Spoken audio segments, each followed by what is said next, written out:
persistent on that team and just your relationship over however many years with him and what you respect about him? I respect. He's. There's lots of coaches that are regarded as like the best coaches in college football. Not many could do what he's done. Okay. Speaking as a guy who won at Temple, and I mean, you go win at Rutgers before he got there. Not many people had won there, and he won there at a high level. Left and came back, and he's winning there again now at a high level. He's a great football coach. Point blank. He's just a great football coach. Great builder. He's elevated that entire university. I have the utmost respect for him. When he speaks, I listen. I just have a lot of respect for him. You thought after the game, your initial impression was Gunner did pretty well. Did the tape kind of confirm that with the O-line and just how they got after it? Yeah, I think so. I think Gunner played well. I mean, there's some things. He wants to continue to work his anchor. As he's getting people going speed to power on him, he continues to work on it. He'll get better. That's a really important thing this week. There's no better coach defensive front you'll see than the Rutgers D line. I think our guys know that from playing them 2 years ago. Because what I like about Rutgers is you look at I have this big board in my office, and there's not a lot of transfers on there, right? There's a lot of homegrown talent, and a lot of tough Northeast kids that play really hard. So Gunner will have to do what he did last week. Continue to get better. I think it's a credit to the guys on our scout team. We have a lot of guys who've played a lot of football who play on our scout teams that give them a really good look. Javen made his debut on Saturday. Just how do you think he played? Just after everything he's been through last week? Yeah, Javen went in kind of in like a nickel and dime role. It was, when this first happened, we never thought he'd be able to play at this point. Dr. Mathiasen, our team doctor, and the work he's done with the specialists. I mean, I honestly, we were hoping maybe for USC,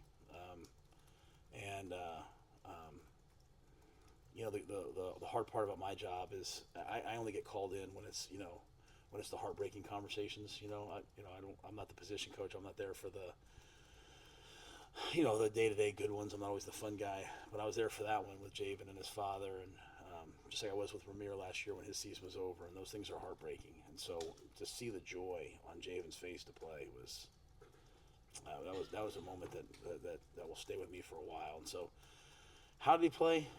Honestly, I'm not even sure that it necessarily even matters. To be quite honest, but he thought he played well. He'll play more this week. He hasn't practiced, hasn't been able to do a thing. It wasn't like hey, he's coming back from an ankle. He's dealing with the blood clots and all that stuff. So he's hasn't done a thing really. And but he went out there, and luckily, as he said to me, I'm a ninth year senior, whatever he is. So he's got a lot of reps in the bank. Hey, Coach, Tommy Hill's status for the week, Stephon Thompson, Micah Mizuka, do you have the personnel update on just some of those guys? Yeah. Micah was suspended last game. He's reinstituted this week. That was kind of middle of the week that happened, so it wasn't something we were. I met with you guys. I wasn't anticipating that, to be quite honest with you. Stephon Thompson has a sprained foot, and he ran well today, so we're anticipating him practicing tomorrow. So I'll know more about that. And then Tommy went out like the NFL, like 2 hours before the game and worked out, and just didn't quite feel like he could go on it. Now he ran today and felt good, so I would anticipate Tommy having a chance to play this week. I think that'll be another probably, to be quite honest, game time decision. It's all the plantar fascia is all pain threshold, and it's not like can you tough it out. I mean, I've seen guys miss a long time with it, so he's doing everything he can to play. So we'll see. Is Micah ready to run and could he be back in the lineup? No, I wouldn't. I wouldn't start him. I mean, he was a backup before this happened, right? Like when he came out of the Colorado game, he was Toski was put ahead of him. So he's got. I love Micah. I'm working with him to make him the best he can be. You guys talk a lot about him, but he's a backup player for us. Hey, Coach, this is not asking you to criticize the refs, but what's the process that you guys go to as a staff to maybe send in certain plays weekly? Do you do that type of thing, and what's the end result of that process? Yeah, you send them in. You send in, hey, is this a question? Is that a questions you have? They'll send you back whether they agree or disagree. There's like a weekly tape that they send you. that has points of emphasis from the week before. So, like, you know, I'm saying from the whole league, so you can kind of hear what's being said to the officials. And then if it's something that rises to a higher level, right, maybe you get on the phone with somebody and say, hey, you know, so like for me, because I got a penalty, because I injected myself into the game, I made a call to figure out, you know, what I did right or wrong. Yeah, I mean, it's just kind of like, you know, you send your plays in, you get them back, they tell you what they agree or disagree with, and you're trying to figure out as much as anything, you know, as the rules change, okay, can we do this? Can we not do this? Can we hit it? What used to be a great play is now a penalty sometimes, right? So can we do this? Can we not do that? Alex Bullock had a couple key blocks, including on that Ja'Cory Barney touchdown. Just what did you think of the impact he brought as a perimeter blocker? So Alex was one of the guys we talked about in the team meeting. You know, we ran that play earlier in the game, and you know, so they run with motion. So if you send a guy in jet motion, they chase him. And so last week, Oregon State had a ton of success handing the ball off. And really, people, you know, for 2 years, that's the kind of one of the things you try to do against Purdue's hand-off jet sweeps, right? Well, they made the decision, and we actually practiced it in case they did it. They made the decision to, instead of running with it, to like rock and roll the safeties, which is a little more complex, but it's better in terms of speed sweeps. So the first one, Alex is going to go block the man-to-man guy. The man-to-man guy doesn't come. He sees a safety, he tries to veer off. He goes and blocks him. He misses it. It's a 4-yard gain. Now they get a 15-yard penalty for throwing his legs or whatever. So I yelled at Alex on the sideline. He was about ready to fight me. They ran it again. Alex sees it and makes the block. Ja'Cory runs for a touchdown. You see Alex turns around. He does this passionate, like, I don't know if he was telling me to get lost or if he was just fired up. But it's those kinds of things that we really are trying to build off of, like, you know, preparing through the event, seeing how people are playing you. What do we need to do differently this game based upon what they're doing? Like, again, we're in warm-ups, and number 4 goes from playing middle linebacker now to playing an edge player. Oh, shoot, okay, how are we going to handle this? Now 31's now no longer the deep safety. Now he's down low. 32's a deep safety. So that's one of the hard things about playing a team that's struggling. You know, they've lost their last 2 games because they're probably going to make some fundamental changes.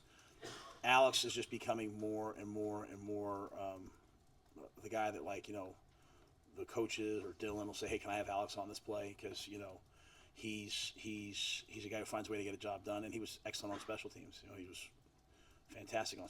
The shame of the special teams is like, you know, the field goals was so front and center that, like, we you know, it was a heck of a day for Brian Buschini. I mean, you know, 5 touchbacks, you know, in, you know, kind of hurricane-ish type conditions. I wasn't sure if he'd get the touchback. I think 4 or 5 touchbacks, right? An amazing tackle that lit the team up. 2 tackles on. He was able to field both those snaps, which were really bad snaps, get them down, then made both tackles on those plays. Pooch, the first one, should have been down at the 2, right? So he made an excellent pooch and then put one at the 10, one at the 4. So Buschini, I thought, was magnificent. And Bullock, another guy like that. I always try to talk to our team about the unsung heroes, the guys that no one's noticing. I thought those guys, you know, Alex was one of those guys. You got a +5 in turnovers. Is this kind of what you envisioned when you thought about where you could be if things went right and turned around in that area? Yeah, I mean, I thought I probably didn't think we would be. I probably didn't prepare for. Oh, yes, let me say it. Yes, I thought we would. If we could just not turn the ball over, we'll have a chance. Games will be close. We'll have a chance to win the game at the end.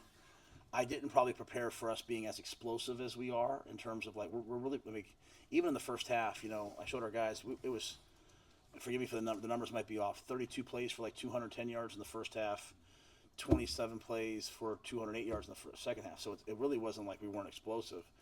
So what you're seeing, I think, is you're seeing other people now slow the game down, run the ball, try to bleed our defense, try to keep us off the field. And so what you could see is you could see like a young quarterback going out there being like, hey, I'm going to be extra aggressive because I'm only getting, you know, we played 57 plays on offense. You know, I'm not getting a lot of plays. But what I like about Dylan is he's checking the ball down. He's getting completions. He's moving the ball. And, but yeah, I think that the turnover margin, you know, I think we've won it in every game except one we tied it, right? And even the game we lost, we won the turnover margin. So I'd still love to see us get way more. Like, you know, we have a couple sacks. Like, we have 5 sacks with no sack fumbles. That's not good enough. It's not good enough. So those are the things. And I say that because our guys in the meeting, they were like, you know, Ty Robinson barrels through, sacks the quarterback, and he's the first guy to say, I need to knock the ball out there. So there's a lot of places we have to improve. Where are you exceeding your expectations in terms of creating explosive plays? What has your offense done better than maybe you thought it would? I think we have the ability. I think we've had the ability to get the ball to a bunch of different people. Like you can't sit there and key in on, hey, they really like to favor Nayor. Hey, they really like to favor this guy. I mean, really, if you throw in the pass interferences, right? I mean, I think we had 7 20-yard plays, and that would probably have been like 10, 11, 12, right? So it's not like, hey, it's just this. I mean, we're able just to go out and throw kind of general tempo drop back, and we're holding up in protections. I mean, Emmett and Ramir were excellent picking up blitzes. So I think that's allowed us, some catch and run type things.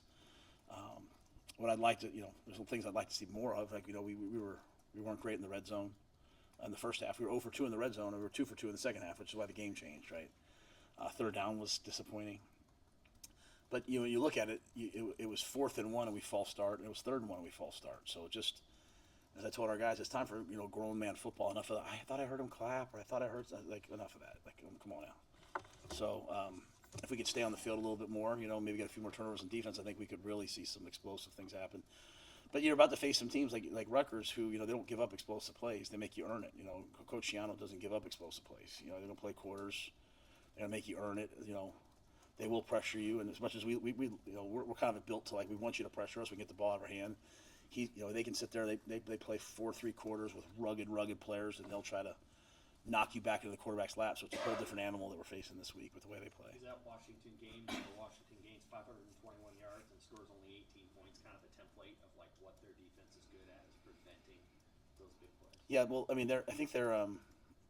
Just went through it with the team. I think they're in the top 2 or 3. Right? They convert third downs at 51%. Right, so they stay on the field. They're 33 minutes of time possession. You gave me the stat, Keith. They're top 10. Let's just say top 10. They're top 10 in red zone defense, right? So, Washington had a bunch of yards, but they were 1 for 5 touchdowns in the red zone.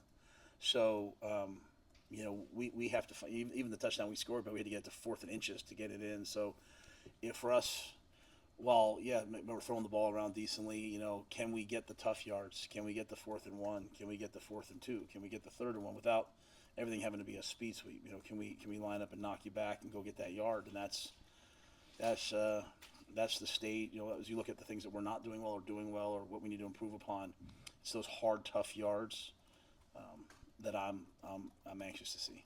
Hey, Rutgers has got a known history of blocking kicks under Shiani. He's got 71 blocks in his time there. How do you guys address that this week? Just the importance of that phase of this game after especially what we saw last week. Yeah. And I'll just say this: last week wasn't the field goal protection team. It was the snapper. I mean, like, if you're kicking a ball at like 1-5, operation time. I mean, to me, it's the snapper. If we practice so much on special teams, on field goal, on punt, all those things. If we have to start changing stuff now you have to. If there's a problem, fix. But if we have to start changing things now, then we're panicked. I mean, we know what to do. And I mean this sincerely. Like, we know what to do, and we have the guys who can do it. They got to go do it.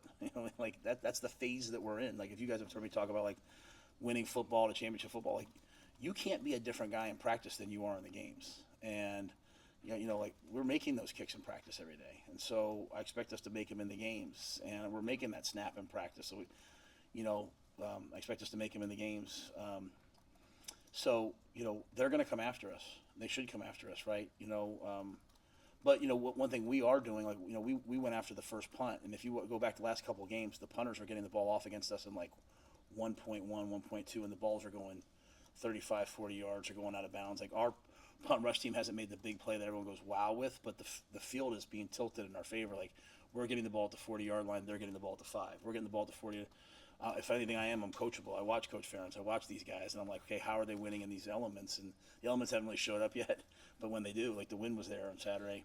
But yeah, they're going to come after us. We're going to, we got good players. They have to play well, and that's really been my message to the team. Is like, you can't all of a sudden now change who you are. You got to be who you are. If you're fast, be fast. If you're tough, be tough, and do it against a really good Rutgers team.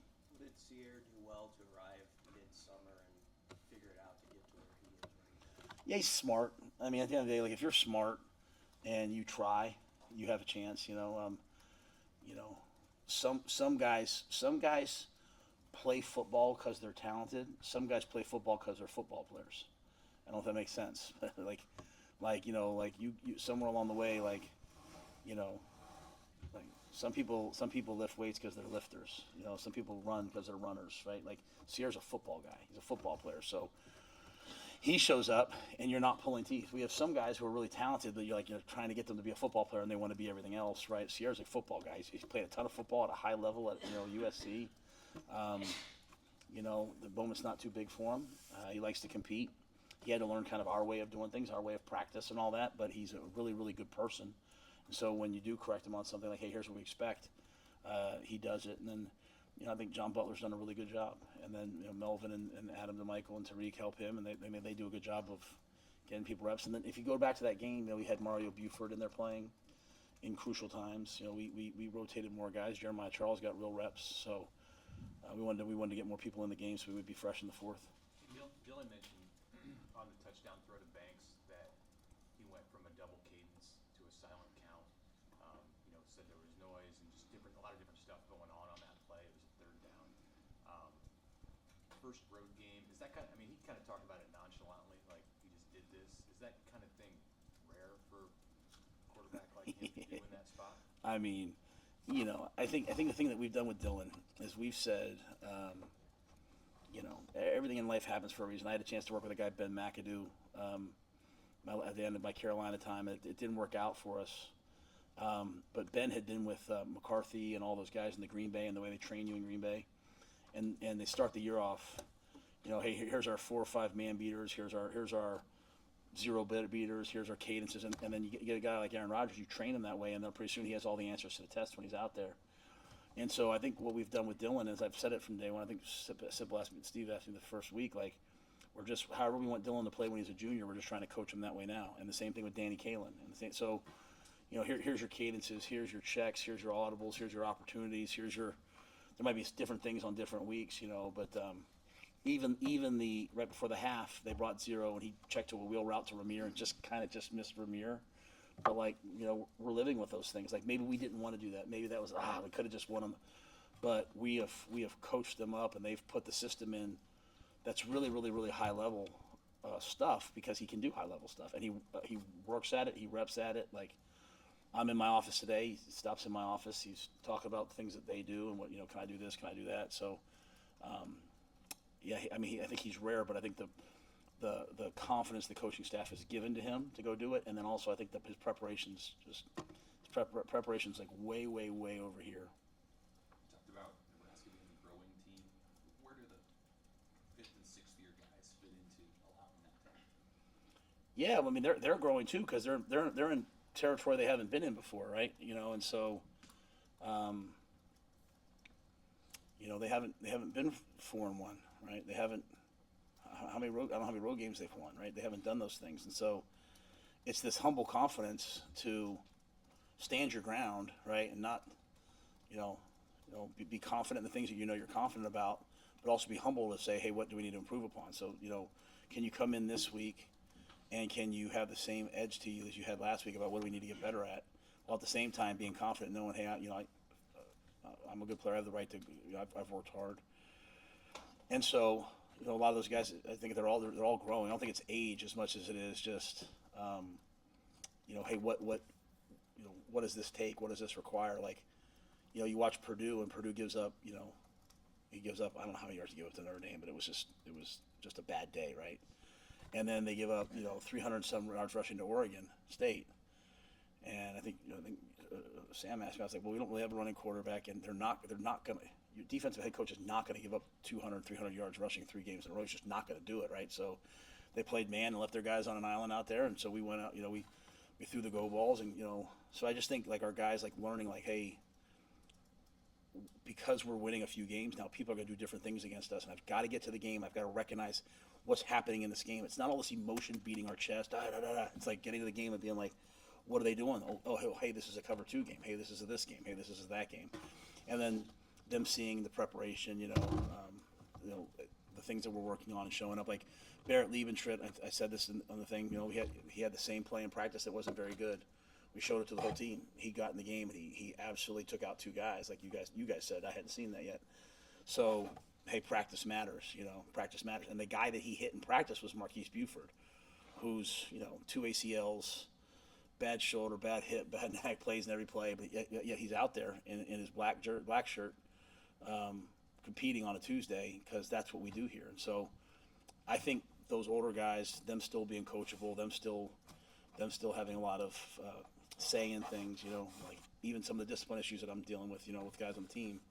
I take those things to like the leadership council. Like, hey, how do you guys think we should handle this? I haven't done that in a long time, but I'm taking it to them because it matters. Which is, to be quite fair, this is why I really don't want to talk. I don't want to talk about the guys that aren't doing things right. I want to talk about because I have so many guys who are doing things right. I know you have to ask about them. Trust me, I get your job. You just have, I sometimes you see why I'm the way I am. But I'm just blessed to have guys out like Tommy Hill's out there battling to play, so battling to get back out there. Emmett Johnson's averaging over 8 yards per carry now, so he's one of the guys that is doing things right for you. Do you have to rethink the way that you rotate your run line to success, or you kind of like the spot that he's in, coming in the way that you guys? No, I think I said last week, hey, we'd like to get him more involved, and maybe a little bit earlier we should have. I still think there's like a rhythm to it in terms of tackling Dante is really hard. Like on the first touchdown drive, there's like a 2nd and 1 or 2nd and 2 where Dante bounces the ball outside, and there's 2 defenders there, and he sets his pads and he runs right through one of them. If we ask Amir and Emmett to do all those things early in the game, then they're not going to be, to me, explosive late in the game.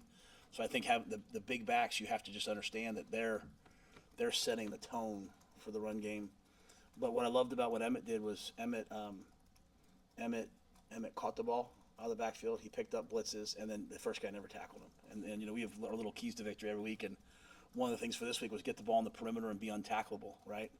Like, don't let them tackle you. And even like an outside zone that he cuts back, he gets 9 yards because the first guy's never really tackling Emmett. And it's like I said to Gabe Irvin. I'm watching Gabe in practice last week. Gabe came off a major injury. He's getting his swagger back. So I think we have 4. Ives is over. Ives can go in and play. So. But yeah, I like what Emmett did, and so Emmett deserves to keep playing. He was one of the guys we singled out out there just because he just did so many good things, and not maybe it wasn't one huge play. He certainly bailed me out after my penalty, which I appreciate. So I'm very grateful for that. What do you see with Kyle Manunga, the Rutgers back? It's like the Matrix, It's like nothing ever kind of hits him. Like he's running, and like he's just got such elite body balance and contact balance, but also like he sees it coming, and so no one ever gets like a true shot on him, right? It's always like a glancing blow. I think he's really, really, really a great player. Their offensive line coach, Pat Flaherty, was like my mentor when I was at New York. And one thing I know about Flats is like they're gonna set their pads and come off the ball. They're gonna be well coached. They're gonna be physical. Like you watch their guys when the piles, there's a pile, their guys are running in and diving into the pile and trying to knock it forward. And so that's the type of offense people have been playing against us. That bleeding, like, hey, we're gonna get 3, 4, 5 yards, just stay on the field, try to wear you down. So that's be a heck of a challenge for us. And then he brings in the element, though, Mitch, of like, they had him backed up against Washington, and on 3 guys hit him, and you can run for, he can run for 60. So then when he gets tired, they can bring in, Sam Brown. He's 227 pounds and an excellent back. So they've got 2 of the best backs we'll see. How do you think your defense is done handling that kind of style going at it, and how are they continuing to adjust? Well, I think we wouldn't have been pleased with it, in games 3 and 4. I think last game I thought we were better at it. There's still, with the way we play, with the amount of movement and pressure and all that stuff, there's a play's going to hit now and then because we're moving, right? Like, but I thought, holding the 52 yards rushing. They came in, they were averaging a lot more than that. And, we prepared so much for the outside zones. We knocked the outside zones out pretty quickly, and then it kind of became, hey, some of the downhill stuff. I think it was that first drive of the third quarter, the guys in the headset were like, hey, they're going to the Illinois plan. And so our guys on defense understanding, like, Illinois hasn't shown this, but now they're going to do it against us. These guys haven't shown that. The Rutgers is a difficult run game for us because of the way they run the football. They run duo, they run it mid zone, they run the quarterback a great deal. And the quarterback might be coming out to throw RPOs, but he's an athletic player. We played against him at Minnesota, so it's a lot of really difficult challenges for us this week. And so it'd be quite a test for our defense. What do you most appreciate about the way John Bullock is playing? I think I like the fact that like he's a fifth or sixth year player, whatever he is, and he just keeps getting better. Like we showed, that was Tampa 2. He's the will linebacker in Tampa 2 that he picked off versus 3-by-1, and it's like they ran that same play twice before, and it's like he almost went to go get it. It's just like and then finally just went and got it. And while he's kind of go back to the earlier question, while he's a fifth year player, he's really played linebacker for about 14 games. And last year we had Luke and Nick out there a bunch. He rotated a bunch, so he's still a young player in terms of his development as a linebacker, but he gets better and better and better. Right? He's always working on something. He's working on getting off blocks or striking or his blitz patterns or playing man. And so if all of our team was like John in terms of the constant search for improvement, deliberate practice, you'd have a hard time losing because he's always trying to get better. And now he gets, hopefully he gets Stephon Thompson back this week. You get Javen Wright back now in the mix playing for us again. Vincent Shavers is really stepping up, and a guy like John doesn't maybe have to play as many snaps, so his snaps he can make impact plays like he did. He's really affected the ball, Steve. Like you talk about how many times now he's got his hand on the ball. 3 against Colorado, I think, maybe 1 against UNI. Last week he takes the ball away, rips the ball out. This week he picks the ball off. So we're talking about turnover margin, and we're saying, the defense is taking the ball. Really, he's taking the ball away, right? Even the play Tommy picked off. I talked. They went to throw no ball number 2. He rolled in the window, so Shador had to go outside to number 1. And he picked that ball off. So John's just done a lot of nuanced things. Or 2 more. Dominican Sue's going to be inducted into the Nebraska Athletics Hall of Fame this weekend. What memories do you have of him, maybe from afar in Nebraska, or when you guys crossed paths in the NFL? I don't even want to think about when I crossed paths with him in the NFL. He was just so dominant. He was a Heisman candidate as a defensive player. Most dominant defensive player, really, if you think about it, in at least in my recent college history. And what I love about Ndamukong is as dominant as he's been on the field in college, and then he shows philanthropy, giving back to his university, which you don't always see, right? And the weight room's named after him because of him and his family's generous gift. And then you play against him in the NFL, and he's this vicious, amazing competitor. He was in Tampa Bay, and he's hard to block. Yet you look at the impact he's having on people, on young people, in terms of saving, in terms of investments, coming back, helping guys with NIL, in terms of how to manage their money. Like his purpose in life is about way more than just football. So I'm excited to have him back. I think it'll be great for our players. I'm hopeful that at some point he can come by. I know his weekend will be packed, but he can come visit with our guys. And it's really a great, powerful message when your players see that the best days of their lives are not their recruiting rankings. Or not, how they were drafted even. Each thing should be better than the next, and life after football should be the ultimate, right? And so Dominican comes in with a beautiful wife and great kids and doing amazing things, so tremendous role model for our players. All good. Last one. Coach, something on a different topic, but maybe you've talked about it before, but your thoughts on what's going on in North Carolina with the students? Yeah, I've had 2 stints of living in North Carolina. So when I first, obviously I was in Charlotte in Carolina, and I have a lot of great friends there and people that we love. And so, our concern, our heart has been there. And when Julie and I first left, we were married for just a couple of years. We lived out in Western North Carolina, and just out past Asheville and Cullowhee, where Western Carolina University is. Jarrett Washon, who's right over there, is one of my top guys, and I coached him there, and all those wonderful people in all those small towns, up through into Tennessee and down into Georgia. My heart is certainly with them, and as someone who's been a part of a few of those kind of disasters, you see the absolute worst, and then sometimes you have a chance to also see the absolute best. People picking up and leaving their lives to run to help, and but it's sad and it's unfortunate, and I met so many wonderful people in both my stints in North Carolina, really in South Carolina, and my daughters still go to camp in Western North Carolina, so all these people that we care about. So yeah, we've we've been on the phone, we've been concerned, we've talked to people. Some people we haven't had a chance to talk to. Jarrett's family's still there, so we've been a little heavy-hearted over all that, and our hope is that the best part of man will step up at this time. So, all right, thanks, guys. Thank you.